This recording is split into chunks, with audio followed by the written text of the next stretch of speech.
Olá pessoal, mais um Aprendendo com Questões, hoje focado em bancas de São Paulo. Eu sou o professor George Carvalho. Hoje a gente vai tratar um pouquinho mais sobre a ginecologia, doença inflamatória pélvica. Então vamos lá.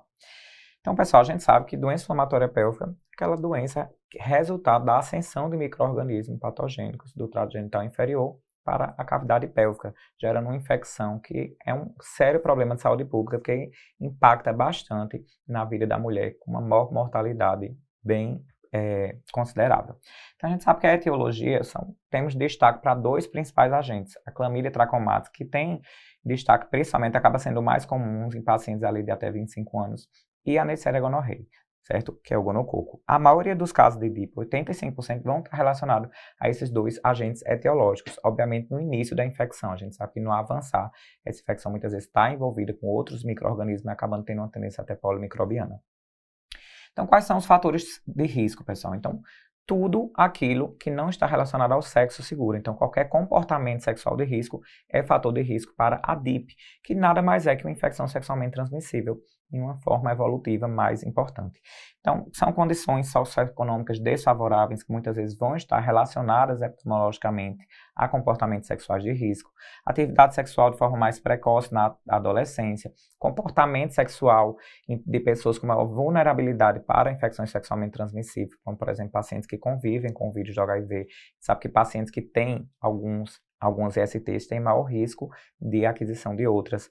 O uso de tampões e duchas vaginais, porque impactam na microbiota vaginal, que é responsável por toda a defesa ali da vagina. Vaginites e vaginose, porque a gente sabe que qualquer desbalanço predispõe ao surgimento a aquisição de ISTs, e o uso de contraceptivos, pessoal, a gente coloca aqui com um asterisco, que muitas vezes acaba aparecendo como um viés, que é a paciente que está com o uso de um método anticoncepcional, ela muitas vezes está mais despreocupada da infecção sexualmente transmissível, acaba não praticando o sexo seguro. E aí, quando a gente vai pensar na fisiopatologia, foi o que a gente comentou anteriormente, que é uma infecção que ela vai ascender através do trato genital.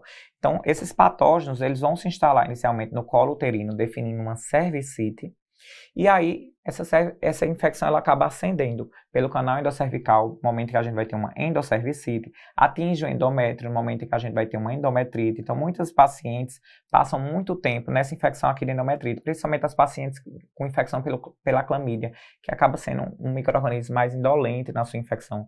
Então, às vezes, essa endometrite relacionada de causa infecciosa, muitas vezes acaba dando um sangramento no meio do ciclo, certo? E a paciente não tem sintomas ali tão pronunciados. Se a gente não trata, não identifica nesse momento, essa infecção ela vai continuar ascendendo, nesse caso, para as tubas uterinas, então fazendo uma salpingite. Essa salpingite, pessoal, ela pode evoluir com uma piosalpinge, ou seja, o surgimento de um abscesso, de uma coleção purulenta ali naquela trompa. Isso pode extravasar para a cavidade peritoneal, fazendo uma pelviperitonite. Inclusive, pode fazer um abscesso tubo-ovariano. Esse abscesso, pessoal, ele vai tomar dois caminhos. Ou ele vai romper, causando uma peritonite importante, evoluindo com sepse, ou ele pode ser bloqueado por epíplon e alças intestinais. A gente sabe também que em contato, esse patógeno em contato com a cavidade peritoneal, ele pode progredir, inclusive, para o andar superior do abdômen, ir para o espaço infradiafragmático, levando a um quadro, inclusive, de perihepatite, que é a síndrome de Fitzhugh-Curtis, certo? Que isso vai ter, inclusive, sequelas no futuro. Então, aqui, por exemplo, a gente percebe uma importante dilatação volumétrica da trompa que está repleta ali de coleção purulenta. Então, aqui a gente já tem uma piosalpinge, certo? E aí, gente, seguindo, quais são as complicações que vão estar relacionadas à doença inflamatória pélvica? A gente tem as complicações mais imediatas, as complicações agudas, e temos complicações a longo prazo. E é por isso que, na menor suspeita, a gente deve tratar, porque são complicações muito importantes. Então, as agudas, pessoal, lembra, a gente falou que aquele abscesso pode romper, aqueles micro-organismos em contato com a cavidade pélvica peritoneal. A paciente pode desenvolver uma pelviperitonite, inclusive evoluir para sepse e morte. Esse abscesso rompendo também determina uma peritonite de instalação rápida, certo? Lembrando que a gente vai ver mais à frente, mas a ruptura do abscesso, inclusive, vai ser uma indicação de tratamento cirúrgico, certo? Então, as mais preocupantes de complicações agudas são a pelviperitonite e a ruptura do abscesso, que vão desencadear de forma muito rápida uma sepse. Se essa paciente não for tratada de forma pronta, ela pode evoluir, inclusive, com óbito.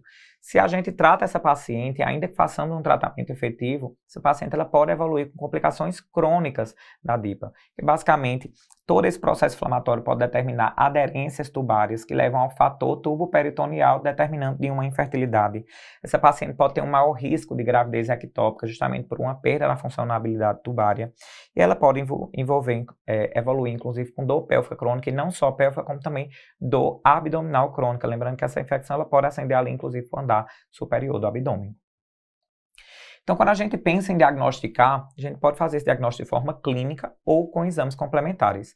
Então, para dar o diagnóstico clínico, pessoal, a gente vai utilizar os critérios, que a gente divide em maiores e menores.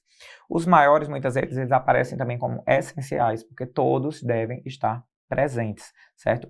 Critérios maiores ou obrigatórios, ou seja, a dor no hipogástrio, a dor, a palpação dos anexos e a dor, a mobilização do colo uterino. Então, no exame físico, está palpando o abdômen da paciente, dor na palpação do hipogástrio com um critério. Ao toque vaginal, a gente checa os outros dois. Se essa paciente vai ter dor, a tentativa de palpação dos anexos e se ela tem dor, a mobilização do colo uterino. Para o diagnóstico clínico da DIPA, esses três critérios maiores são obrigatórios e devem estar presentes os três. Para concluir esse diagnóstico, a gente vai precisar de mais um destes critérios menores. O que é mais comum de aparecer na questão, pessoal?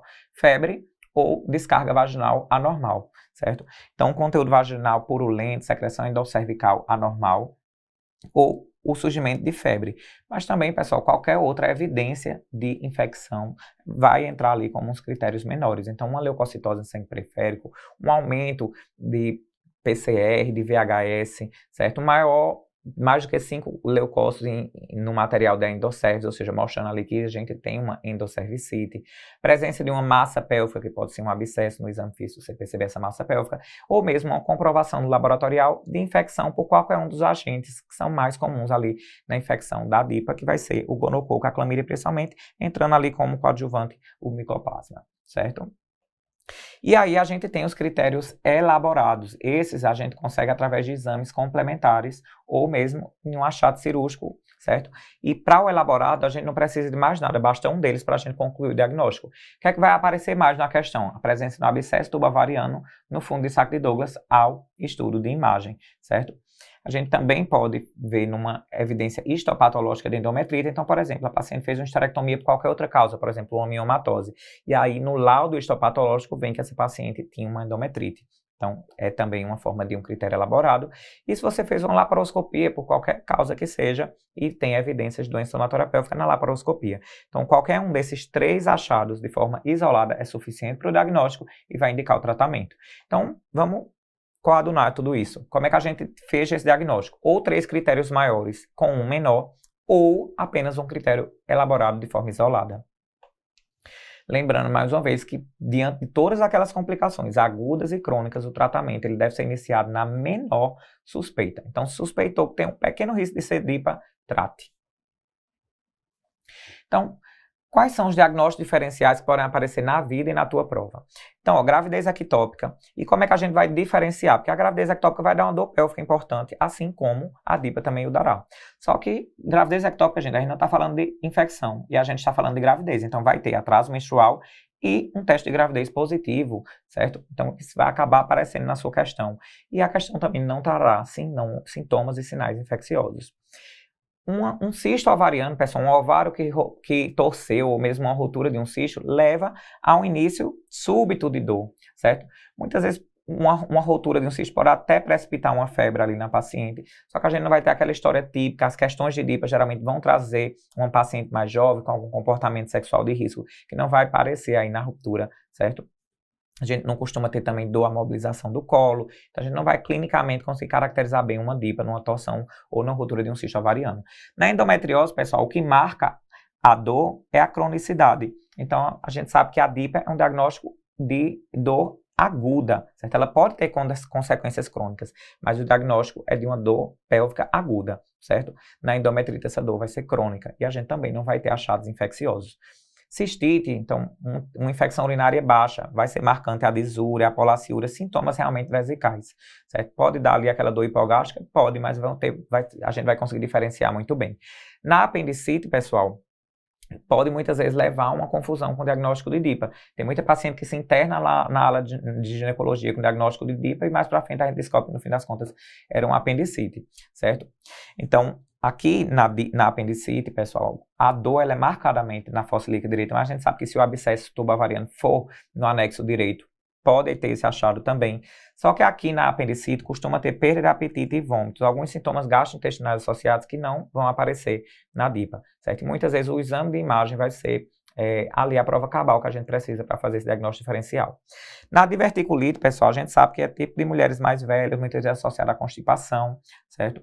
Síndrome do intestino irritável, a gente sabe que é aquela dor generalizada, muitas vezes um diagnóstico ali de exclusão, paciente intercala ali diarreia com constipação, e a dor funcional se você excluiu qualquer uma causa, certo? Então, a gente classifica, pessoal, essa classificação ela é importante na construção do nosso tratamento. Então, a gente tem uma classificação de Monif, que ela é determinada de acordo com a gravidade em 4 estágios. Então, basicamente, nos 2 primeiros estágios, a gente vai ter só a infecção, certo? A inflamação da trompa, que é a salpingite, e nos 2 seguintes, a gente vai ter presença de abscesso, certo? Quando a gente tem salpingite, mas não chega a ter peritonite, a gente tem uma gravidade leve, certo? E nesse caso, que a gravidade é leve, pessoal, a gente vai tratar de forma ambulatorial, certo? Na salpingite com peritonite, a gente já vai tratar hospitalar. Então, atenção, que aqui teve um errinho no slide, certo? Aqui a gente vai tratar ambulatorial e aqui a gente já vai tratar de forma hospitalar, certo? Quando tem abscesso, pessoal, a gente também vai precisar tratar hospitalar, porque geralmente quando tem abscesso, costuma ter peritonite associada, certo? E o abscesso, gente, ele não responde a antibiótico oral, a gente vai precisar de antibioterapia parenteral. Então não tem como nesses 2 casos aqui eu fazer tratamento ambulatorial, vou precisar de tratamento hospitalar também, certo? Qual a diferença, gente? Que aqui, quando ele é roto, a gente além de hospitalar, a gente vai precisar de cirurgia, certo? Então vamos lá, estágio 1, salpingite sem peritonite. No 2, tem peritonite, mas ainda não tem abscesso. No 3, tem abscesso ou oclusão tubária, mas a gente percebe que esse abscesso ele é íntegro. No estágio 4, esse abscesso rompeu. Qual é o único que a gente não vai internar para tratar? As pacientes que estão com salpingite sem peritonite. Com peritonite ou com abscesso, essa paciente ela deve ser internada.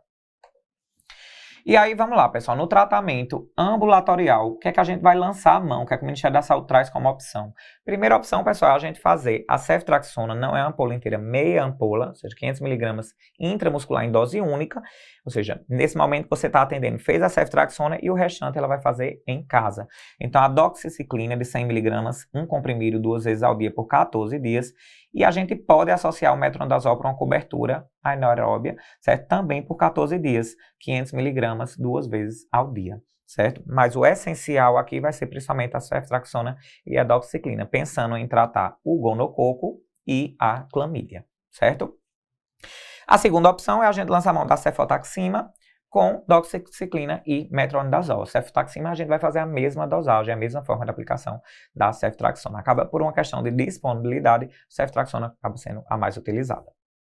E aí, pessoal, óbvio que não só aquela classificação, mas tem algumas condições clínicas que vão nos pensar em internar a paciente. E para isso a gente tem um mnemônico, que a gente utiliza aqui no Eu Médico Residente, que é o mnemônico agrave. Então, se a paciente ela agravar, a gente vai internar. Então, A de abscesso tubovariano, então, que a gente já tinha conversado lá na classificação de Monif. GR de gravidez, então toda grávida, gente, com DIPA a gente deve internar. Lembrando que é muito difícil o surgimento de DIPA na gravidez, porque a gente vai ter uma grande quantidade de progesterona, aquele muco cervical fica extremamente espesso, o que dificulta a ascensão de qualquer micro-organismo, certo? Por isso, já interne logo e lembre que gestante tem ali modificações na sua imunidade. A de ausência na resposta clínica. Então, quando você trata ambulatorialmente, minha gente, a gente não faz a ceftriaxona, dá os dias de doxiciclina e metronidazol e solta essa mulher no mundo, de forma nenhuma.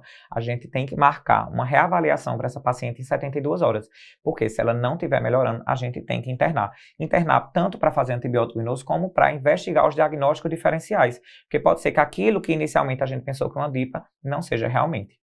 VO não tolerada. Então, se a paciente não está tolerando a via oral, gente, não vai ter como a gente fazer o tratamento ambulatorial. Vai precisar internar para fazer o tratamento completo parenteral. É de emergência cirúrgica.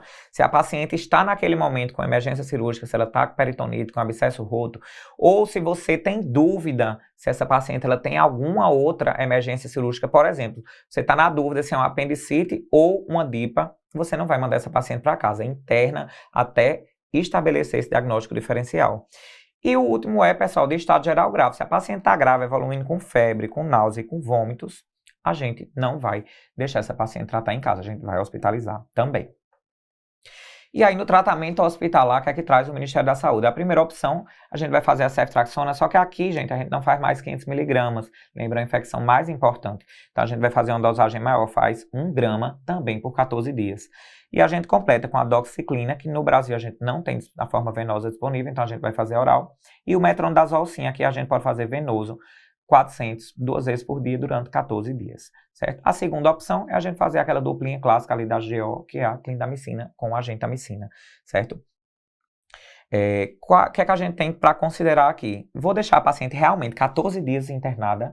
Não, gente. Se essa paciente evolui com uma melhora dos sintomas, ou seja, se ela passou por pelo menos 24 horas afebril, com melhora dos sintomas, aí a gente pode completar esse esquema ambulatorialmente. Lembrando que a gente sempre vai ter que fazer os 14 dias de tratamento. Então, se essa paciente passou 7 dias internadas, a gente vai completar com mais 7 dias de tratamento ambulatorial. Se ela passou 3 dias internadas, mais 11 dias de tratamento ambulatorial. A intenção é que ela sempre complete os 14 dias. E como é que a gente vai completar? Com doxiciclina e metronidazol, certo? Porque, teoricamente, o gonococo ela já tratou enquanto estava internada. E aí, lembrando que é um IST. Então, se a DIPA é um IST, as parcerias sexuais elas devem ser tratadas, certo? E a gente vai tratar como? Do mesmo jeito que a gente trata cervicites e uretrites. Então, a gente vai tratar com a ceftriaxona 500mg IM, dose única, e a azitromicina, 2 comprimidinhos de 500, ou seja, 1 grama também via oral em dose única, certo? Então, a parceria ela deve ser tratada, convocada e tratada. E lembrando que quais são as indicações de cirurgia. Então, a gente já conversou um pouquinho ali na classificação que um abscesso roto vai evoluir com uma peritonite muito rápido, risco de sepse, de óbito, então a gente deve operar. Paciente que está instável hemodinamicamente. Se ela já está instável, vai dar tempo de eu esperar esse antibiótico fazer efeito? Não. Então, a gente vai intervir cirurgicamente.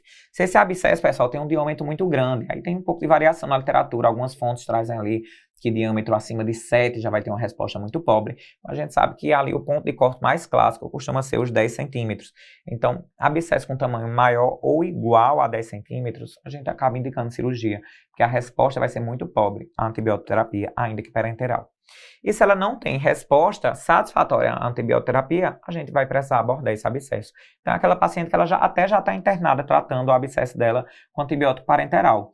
Mas essa paciente ela não está evoluindo com melhora, então a gente vai indicar uma cirurgia. Mas nem sempre a gente vai precisar abrir a barriga dessa paciente, gente. O ideal é uma cirurgia minimamente invasiva, lembra? Ela já vai ter risco de infertilidade, de aderência pélvica, dor pélvica crônica. Então, se a gente faz uma cirurgia por via minimamente invasiva, seja laparoscopia ou robótica preferencialmente, é o melhor dos mundos, certo? Se não tem disponibilidade no serviço, aí sim a gente pode fazer a cirurgia por via laparotômica, certo? Lembrando que também podemos fazer métodos de radiologia intervencionista, como uma punção guiada ali, por exemplo, por ultrassom ou por tomografia, ou mesmo uma cudotomia. Então, quando aquele abscesso está em contato com o fundo de saco de Douglas, a gente pode fazer uma punção ali na área daquele fundo de saco, que a gente chama de cudotomia. E aí, o que é importante? Muitas vezes as questões vão abordar, gente, a relação de DIU e DIPA. Então, a gente já sabe que não tem mais, já houve essa indicação, gente, mas não tem mais indicação da gente tirar o DIU. Trata com DIU e tudo, e depois ela pode continuar com o DIU dela, inclusive. Se tiver qualquer indicação de tirar o DIU, pessoal, você só vai tirar 2 doses depois do esquema terapêutico, certo? E resistência bacteriana a gente já sabe que é bem estabelecido, certo? Inclusive essa recomendação em São Paulo começou antes do restante do país, que é que as quinolonas não devem ser utilizadas para o tratamento de gonococo e da DIPA, obviamente, porque a gente já tem uma resistência bacteriana bem estabelecida. E aí, pessoal, a gente tem essa questão aqui da FAMEMA, para a gente ver como caiu já 2024 aqui em São Paulo no acesso direto. Traz uma mulher jovem, a gente sabe que a idade, ou seja, uma idade mais jovem, mais risco de IST. Ela vem com uma dor na região hipogástrica há 1 semana, então uma dor aguda, certo? Forte intensidade acompanhada de febre baixa. Ela refere ainda, gente, dispareunia, que muitas vezes na DIPA vai ser uma dispareunia profunda, e não faz uso de métodos contraceptivos e também não lembra a data da última menstruação. Então a questão deixou isso solto aqui, para você pensar, por exemplo, se poderia ser um aborto infectado, embora nenhuma alternativa traga isso. Ela já teve mais de um parceiro sexual, então, ó, uma paciente mais experimentada, e já teve uma tricomoníase, um IST há 6 anos. A gente sabe que já ter tido um IST previamente é risco para ter uma nova. Nega a leucorreia de iodo-feto, então ela não tem esse critério menor, mas ela já tem a febre, que inclusive foi corroborada no exame físico. Então, um critério menor ela já tem. Realizou no exame físico, aqui a paciente está normotensa, um pouco taquicárdica, relacionada a esse processo infeccioso, Eupneica, pulsos cheios e simétricos, a paciente não está em sepse, aparentemente não está chocada também. E o abdômen está plano, com ruídos doentes presentes, dor à palpação superficial e profunda nas fossas ilíacas e no hipogastro. Então veja que são nas duas fossas ilíacas, está aí no plural, certo? Por exemplo, se fosse uma apendicite, a gente já ia pensar numa coisa mais localizada ali à direita, certo? Timpanismo predominante da percussão, sem abalamento, sem retração, certo? E sinal de candelabro presente. O que é sinal de candelabro, gente? Vai ser aquela dor importante, a mobilização do colo, certo? Aquela dor pélvica importante, a mobilização do colo. Então, qual é o diagnóstico da paciente? A paciente tem dor, a tentativa de palpação dos anexos tem, quando palpa profundamente e de forma superficial as fossas ilíacas. Tem dor à palpação hipogástrica? Tem. Dor à mobilização do colo? Também tem. E tem febre. O que é que essa paciente tem? Provavelmente ela tem uma doença inflamatória pélvica. Apendicite, gente, muitas vezes vai vir ali precedido por alguns sintomas gastrointestinais. Então é muito marcante a falta de apetite, muitas vezes aparecimento de vômitos. Às vezes essa dor inicia ali em torno da cicatriz umbilical e acaba migrando mais para a fossa ilíaca direita, certo? Mais localizada ali. Gravidez ectópica, gente. Na gravidez ectópica a gente não costuma ter febre, né? A paciente muitas vezes, se essa gravidez ectópica rompe, ela vai cursar com hipotensão, essa paciente vai estar descorada, com pulsos mais filiformes, certo? Nada disso foi trazido aqui. Pancreatite aguda. Gente, na pancreatite a dor não costuma ser pélvica, costuma aquela ser dor mais em abdômen superior. E a paciente vai ter uma intolerância à ingestão de alimentos, certo? Então aqui realmente todo o quadro clínico apontou muito para a doença inflamatória pélvica. Vamos seguindo. IANSP, São Paulo, 2024, também mais uma questãozinha, e ele fala, né, que a doença inflamatória pélvica é considerada um conjunto de processos inflamatórios da região pélvica que acontece pela ascensão, né, essa propagação de micro-organismos que surgem a partir do colo do útero e da vagina para endométrios, tubo, peritônio e estruturas adjacentes, que é basicamente a definição de DIPA que a gente conversou um pouquinho no nosso encontro de hoje. Então ele pergunta qual a afirmativa correta em relação à DIP. Então vamos lá. O agente etiológico mais comum é o gonococo, especialmente para mulheres mais jovens. Não, gente, a gente conversou, né? Abaixo de 25 anos costuma ser principalmente a clamídia e não o gonococo. B. Pacientes com salpingite prévia têm uma chance aumentada em 90% de desenvolver um novo episódio infeccioso. Então a gente sabe, gente, que ela tem realmente uma chance aumentada. Pacientes que têm ST têm uma chance maior de STs prévias, mas não chega a essa chance de 90%. Dor em baixo ventre espontânea, dor à mobilização do colo e secreção vaginal cervical normal são critérios maiores obrigatórios. Então vamos lá. Dor no baixo ventre espontânea, certo? Que é aquela dor hipogástrica é um critério. Dor à mobilização cervical e secreção vaginal anormal, não, gente. Secreção vaginal é um critério menor e não maior, certo? Letra D. A febre e o corrimento vaginal ou mesmo a alteração do muco cervical podem ou não estar presentes. Perfeito, gente, porque são critérios menores. Eles não devem obrigatoriamente estar presentes. E letra E. Nos casos de DIP, associar ao uso do DIU, a remoção é obrigatória para iniciar o tratamento? Não, a gente viu que já foi assim, mas há algum tempo, certo? Somente depois de 2018 está bem estabelecido que a gente não deve retirar o dispositivo, certo? Então, letra D é a nossa resposta. Vamos seguindo. SMS São Paulo 2024 do acesso direto, certo? Então, da municipal. A doença inflamatória pélvica é bastante prevalente e torna-se cada vez mais frequente na população jovem.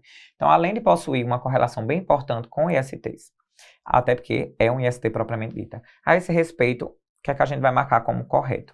Então, a infecção acontece somente nas pacientes que são imunocomprometidas com neoplasia, com câncer ou com infecção pelo HIV. Não, né, gente? A gente sabe que essas pacientes que têm um impacto sobre a sua imunidade têm um maior risco da ascensão desses micro-organismos, mas não ocorre unicamente nessa população. Letra B. A DIPA possui agentes infecciosos principais, a Neisseria gonorreae e a clamídia trachomatis. Perfeito, o gonococo e a clamídia. Então, são os principais agentes. A gente sabe que existem vários outros, acaba que é polimicrobiana em um momento mais tardio a infecção, mas de início acaba sendo o gonococo e a clamídia. Letra C. O diagnóstico da DIPA é feito por meio de critérios maiores, menores e elaborados. É fechado por 2 menores e um elaborado, de jeito nenhum. Ou um elaborado sozinho, ou 3 maiores com um menor, certo? Letra D. O tratamento da DIPA deverá ser hospitalar na totalidade dos casos pela necessidade de procedimento cirúrgico quando há abscesso tubovariano. Gente, primeiro, não tem necessidade de procedimento cirúrgico sempre que tiver abscesso. A gente vai indicar o procedimento cirúrgico se esse abscesso for roto, se esse abscesso tiver mais de 10 centímetros, se essa paciente não tem melhora clínica, certo? Em uso de antibiótico. E a gente também não vai precisar hospitalizar todas as pacientes. Aquela paciente, gente, que ela tem salpingite sem peritonite, a gente pode tratar de forma ambulatorial, se ela não tiver nenhuma daquelas situações do agrave, e reavaliar em 72 horas para ver se ela está em curva de melhora. Então aqui está completamente errado. E letra E, a infecção característica pela via ascendente vaginal de micro-organismos, Gardnerella vaginalis e Mobiluncus, não. Como a gente comentou, o mais comum é justamente a gonorreia e a clamídia.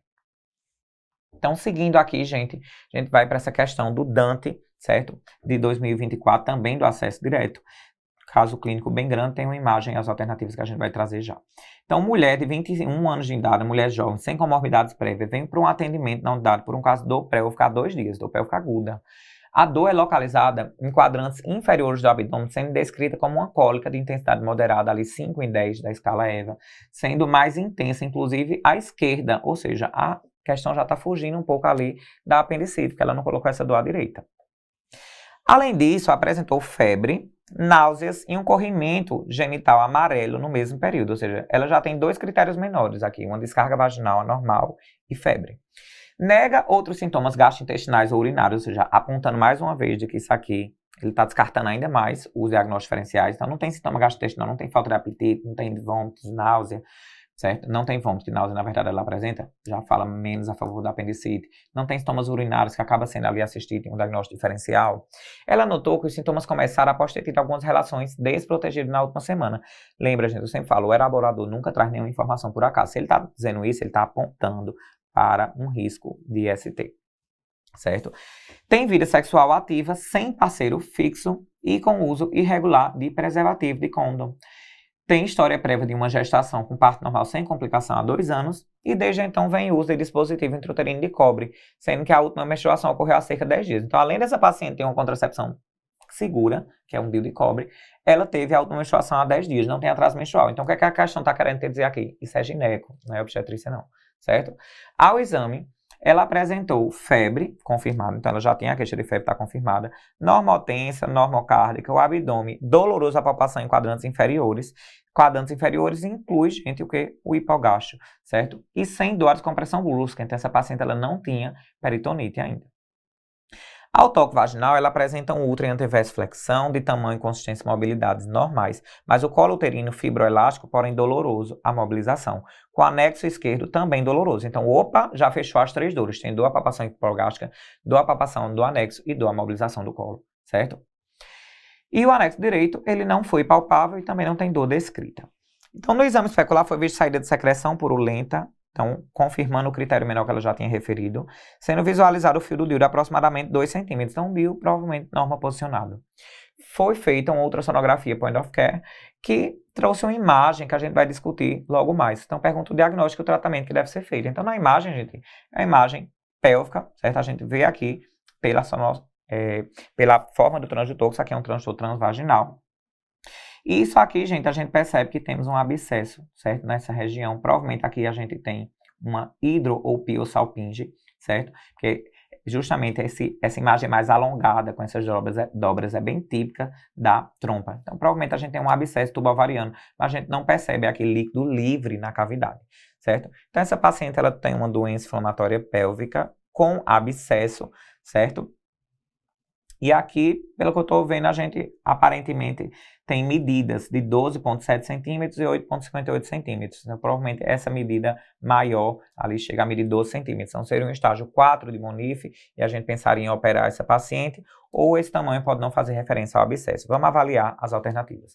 Então, letra A, doença inflamatória pélvica aguda com abscesso tubovariano. Então, aqui está perfeito. Internação para antibiótico endovenoso, drenagem do abscesso por radiointervenção, perfeito. Por que é que a gente vai drenar, gente? Porque, ó, 12,7 centímetros. E considerar a retirada do DIU só se ela não melhorar após 48 horas. Então, não vou tirar de cara esse DIU, certo? Lembrando que se a gente for pensar em tirar o DIU, tem que esperar pelo menos 2 doses do antibiótico. Lembrando que aqui internada ela vai fazer a ceftriaxona 1 grama uma vez ao dia. Então, 2 doses vai ser justamente 48 horas. Letra B, gente. Cisto hemorrágico roto com líquido livre em pelve. Não tem o líquido livre em pelve, certo? E o cisto hemorrágico, gente, ele costuma ocorrer ali, principalmente na segunda metade do ciclo. A paciente menstruou tem apenas 10 dias, certo? Então, a gente não tem como pensar aí, nesse momento, em fazer e em achar que isso aqui é um cisto hemorrágico, até porque não justificaria toda essa sintomatologia infecciosa da paciente. Doença inflamatória pélvica aguda sem abscesso tubovariano. Não, gente. Então, o tamanho dos abscessos aqui não tem como a gente dizer que não tem abscesso, certo? O cisto hemorrágico roto com líquido livre em pelve. A gente já discutiu que não tem líquido livre nessa imagem aqui. Então, a gente tem uma DIPA com abscesso, um abscesso grande de 12 centímetros e a gente vai precisar internar. Faz a drenagem. Nesse caso aqui, como tem disponibilidade, a gente pode fazer uma drenagem por radiointervenção. E esse DIU a gente deixa. A gente pensa só em tirar se ela não melhorar ali após 48 horas. Resposta letra A. Seguindo aqui, questão do ABC 2024, do acesso direto. Traz uma mulher de 24 anos, sexualmente ativa, vem ao pronto atendimento com uma dor no abdômen inferior há 2 dias. Então, uma dor aguda. Nuligesta, sem atraso menstrual. Então, ó, como eu digo, nunca vem por acaso a informação. Então, se ela não tem atraso menstrual, pense que você está na gineco, não na obstetrícia. E usa contraceptivo oral regularmente, para reforçar ainda mais que essa paciente não está gestante.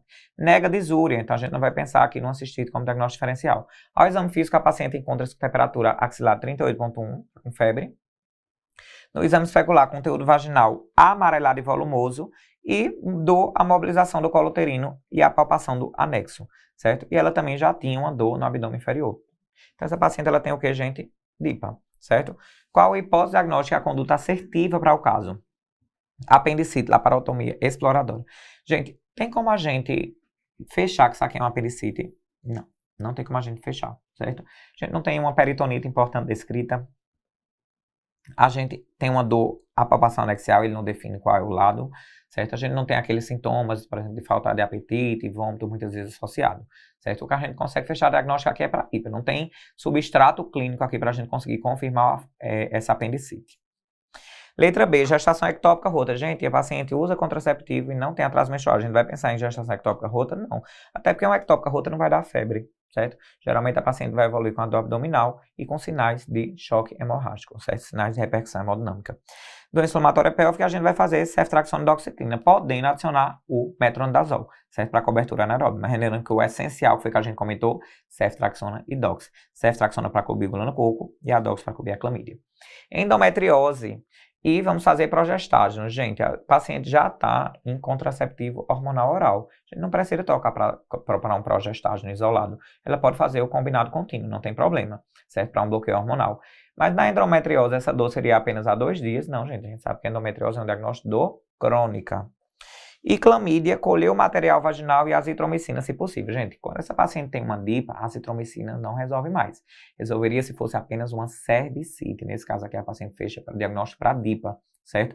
E a gente nunca vai tratar, a não ser que a gente realmente tenha evidência de que se trata apenas de um clamídia. Então, por exemplo, fiz uma cultura, fiz um PCR e ali veio isolar a clamídia, aí você pode estar autorizado a tratar só com a azitro. Mas se você deu esse diagnóstico sindrômico de uma cervicite, por exemplo, você deve obrigatoriamente tratar para clamídia e gonococo, certo? Então aqui está falso.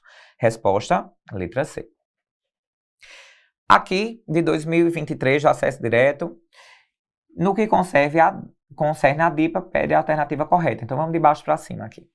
A presença de abscesso tubovariano tem sempre indicação cirúrgica? Não, gente. Falando em sempre, tenham sempre cuidado com generalizações nas alternativas. Então, apareceu sempre, já fica bem preocupado. Então, por que é que não tem indicação sempre? A gente só vai operar o abscesso se ele tiver mais de 10 centímetros, roto, ou se não responde ao tratamento. Essencialmente, essas são as indicações. Então, vai ser sempre que eu vou operar? Não, de jeito nenhum. Letra D. O tratamento da DIPA tem a finalidade de resolver o quadro infeccioso atual e de prevenir as possíveis complicações futuras. Deve ser iniciado após o diagnóstico de certeza. Até aqui veio perfeito, mas a própria alternativa, gente, não faz sentido. Porque se a gente quer prevenir, inclusive, complicações futuras, a gente deve iniciar, foi o que a gente falou, na menor suspeita. Então, a gente não vai esperar ter certeza.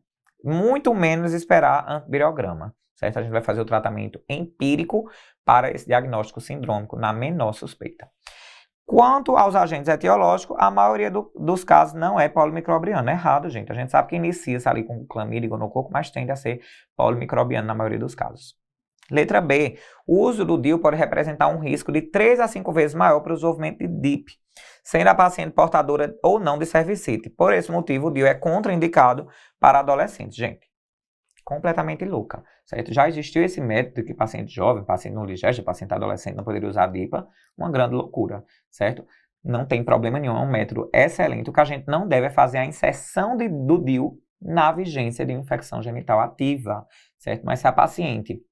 Então, o risco ocorre se a gente faz essa inserção na vigência de infecção genital ativa. Se você já colocou esse DIU, ele está lá quieto, não foi de vigência de infecção, a gente não vai ter esse aumento pronunciado de risco de DIP, certo? Não vai ter esse aumento, ok? Muitas vezes a paciente, por ter um DIU, ela não vai utilizar o preservativo, não pratica o sexo seguro e isso acarreta um maior risco de DIPA, não o DIU em si, certo? Se a inserção não foi no momento que ela tem infecção genital ativa, certo? Se aquele DIU já está lá quieto, sem infecção, ele não vai trazer esse aumento tão importante do risco de DIPA. Letra A. Apresenta relevância por causa de suas complicações, perfeito, aquelas tanto agudas quanto crônicas, tanto do ponto de vista de emergência, como na pelvoperitonite, ruptura de abscesso tubovariana, sepse, morte, certo? Como em longo prazo, pode fazer infertilidade, gravidez ectópica, dor pélvica crônica, dor abdominal crônica, como ali aquelas aderências em corda de violino, na síndrome de Fitz-Hugh-Cutts, certo? Então aqui, letra A é a nossa resposta. E temos essa daqui da Unesp, de 2023, do acesso direto, sobre abscesso tubovariano, que vai ser uma das manifestações da DIP. Então, o que é correto afirmar? Letra A, o tratamento cirúrgico é mandatório e emergencial para as pacientes sépticas com abscesso roto ou naquele com diâmetro acima de 10 centímetros. Perfeito. Foi o que a gente repetiu aqui várias vezes. Se a paciente está grave, está instável, está séptica, certo? Se ela tem abscesso que rompeu, ou seja, vai dar uma peritonite muito importante e vai evoluir de forma rápida para uma sepse, em seguida com choque séptico, ou se for muito grande, a gente já sabe que o antibiótico não vai dar conta. Então, de fato, são indicações. Letra B. O tratamento ambulatorial ele pode ser considerado nas pacientes com boa compreensão do tratamento e que estejam em um bom estado geral, desde que o abscesso seja inferior a 5. Não, gente, na presença de qualquer tamanho de abscesso, a gente vai internar a paciente. Lembra, ambulatorial é só se tiver salpingite, sem peritonite e sem abscesso. Letra C. A ausência de melhora clínica em 48 horas de antibioterapia parenteral pode ser manejada com leucograma seriado PCR-VHS, além de curva térmica. Não. Se ela não está melhorando, você vai pensar em intervir cirurgicamente. Ou reavaliar se realmente é aquele diagnóstico de DIPA, se não é algum outro diagnóstico diferencial. E o principal agente etiológico envolvido nesse quadro é o Actinomyces israeli? Não, gente, a gente sabe que vai ser principalmente polimicrobiana. Inicialmente, clamídia e gonococo, mais à frente, polimicrobiana. Certo? Então, aqui também está errado. E aí, gente, para terminar essa questão aqui. Então, de 2023, certo? De acesso direto, traz uma mulher de 32 anos que procurou atendimento médico por uma dor ao ter relações sexuais com o marido. Como é que a gente chama isso? Dispareunia, que se iniciaram nos últimos 30 dias. Então, dispareunia ali recente.